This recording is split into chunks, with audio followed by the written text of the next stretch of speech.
Hey, what's up YouTube? It's Redox here. Welcome back to another Command & Conquer Rivals video. My opponent will be in the left in the red, playing as Commander Kane of the Nod faction. And I'll be on the right playing in blue. And I'll be bringing in Colonel Jackson. And in this video, you'll see me using the Orca heavy aircraft ground bomber unit to a pretty good effect. The Orca is difficult to use because it has to reload its missiles. So in that time frame, it won't fight back. It's very vulnerable to any anti-air unit in the game, but it's very powerful against any units on the ground that cannot fight it back at all. And it's good against ground vehicle armored units, including the enemy harvester, and it's good against Kane's Obelisk of Light. So the Orca can be used to a good effect as long as you use it in the right situation. So let's go ahead and play this replay, and I'll show you guys what happens in this match. He goes straight into Excite Bikes after creating one harvester. You'll see that soon. There you go. And his Excite Bikes are double the level of my commander. So as you can see, it's level 6 and my harvester is level 3. I built a missile trooper to counter this, but you can see just how much damage his missiles do. 2 missiles and almost half health gone because of the level advantage.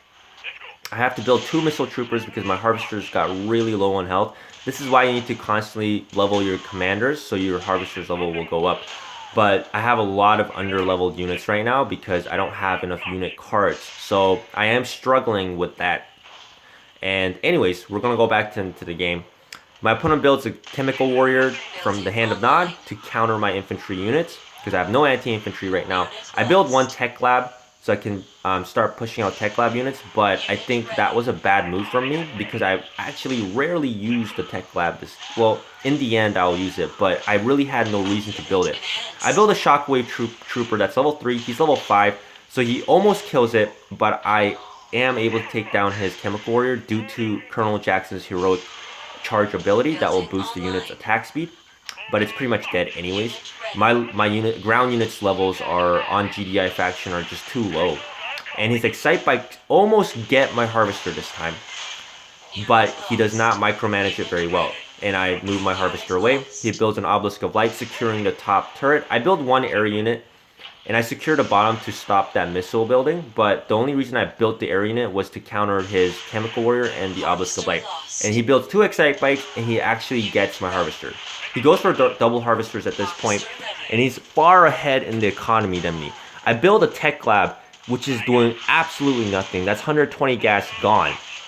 So as you guys can see, you really don't want to build buildings that's not going to do you anything unless you're actually going to use it. So I should have not built that tech lab. That was seriously just a waste of gas, and that almost just cost me this early game right now.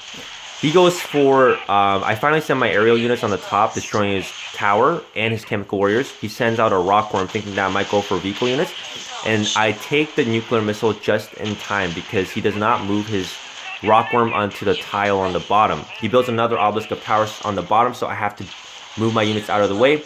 My air units go down to his Excite Bike here, I believe. No, I actually take down that Excite Bike. And as you guys can see, I build the Orca at this point. I'm just going to slow down a little bit here. The game's going fast paced. But the Orcas are starting to come out because I noticed that he has a lot of ground units. The only thing that can counter my Orcas at this point are his Excite Bikes. His Rockworms don't do any air damage, and the Obelisk of Light does not do any air damage either.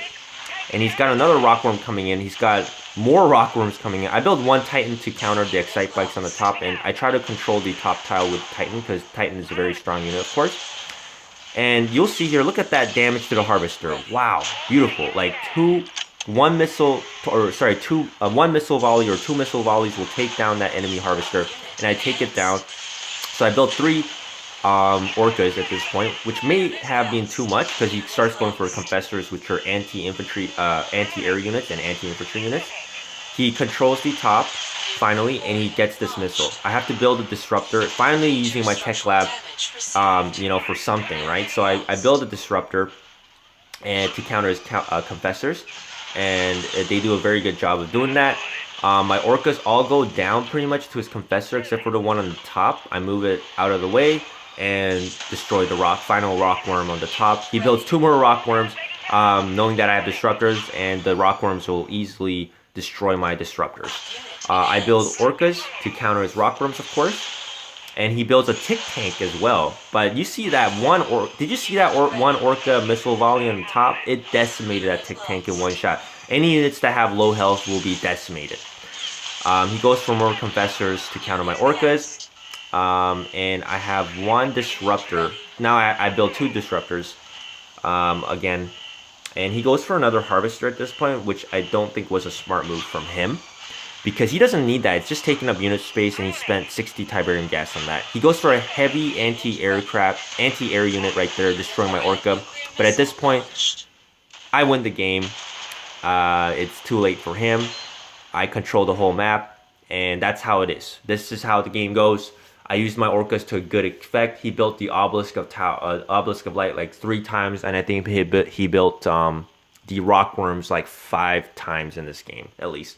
So the Orcas did a lot on this map at demolishing his ground units that couldn't fight back. So this is kind of how you use Orcas. You know, when you see your opponent has a lot of ground units, and you need to control that. You need to control the map from him with powerful air units that will take out his ground units that can't fight back. Of course, if he has something like Excite Bikes, if he has a lot of Excite Bikes, you don't want to build the Orcas, because one Excite Bike, if it does not get one-shotted by the Orca, will actually it may actually kill the Orca first before going down. Because the Excite Bikes have a higher damage per second in the overall, when you look at the overall time frame. Or if he has laser troopers or missile squads, you really don't want to build Orcas as well. Of course, any anti-air units are going to demolish the Orca, but in this situation, it was right for me to build, 2 or 3 Orcas at one time. Maybe 3 was too much. Two would have been fine, but I noticed that he had a lot of ground units that I could destroy consecutively, and that's why I built so many Orcas in this game. Thanks for watching this video, guys. I hope you guys enjoyed it. Leave me a comment, any feedback, and of course, hit that like button if you did. And I'll see you guys next time with another Command & Conquer's video. Have a good day, y'all.